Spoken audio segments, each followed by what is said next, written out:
Ada akad lain yang Nabi nyuruh nyatet. Apa itu? Hutang piutang. Lihat, ada satu ayat paling panjang di Quran, Pak, selembar.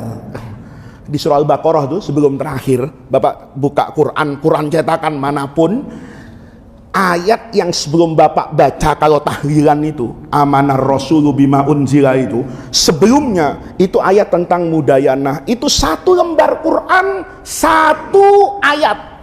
Itu kalau dipindah ke juz amma bisa 5 surah, Pak. Itu kalau kulhu ditumpuk di situ, itu bisa nulis sampai 4 kulhu, itu satu ayat. Ya ayyuhalladzina amanu idza tadayantum bidainin ila ajalin musamma faktubuhu.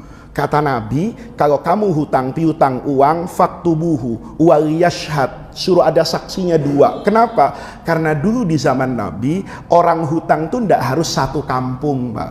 Bisa jadi orang Mekah datang ke Madinah, bisa jadi orang Madinah datang ke Mekah. Maka kata Nabi, kalau hutang piutang ini kan kita nggak kenal jati diri orang ini, catat namanya, ada yang bisa kita jadikan pegangan bahwa orang itu punya apa ini? Hutang. Itu sama Nabi suruh dicatat. Padahal kehilangan uang, Pak, itu kan tidak sesakit kehilangan suami atau kehilangan istri.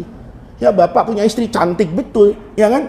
Cantik betul, mana baru seminggu nikah, cantiknya luar biasa kayak bidadari. Tahu-tahu diambil orang. Itu nyeseknya kan luar biasa, Pak.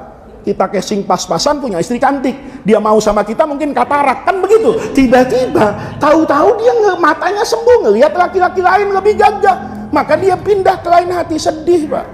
Maka itu, ini namanya politik, Pak. Nikah itu, nikahnya ibadah, tapi KUA-nya itu bagian dari siasah. Kenapa kemudian diwajibkan? Karena orang kalau menikah punya buku masing-masing, itu pasti akroba ilas sholah, lebih menjaga kemaslahatan dan jauh dari yang namanya mafsadah. Maka politik itu dipahami begitu sama ulama.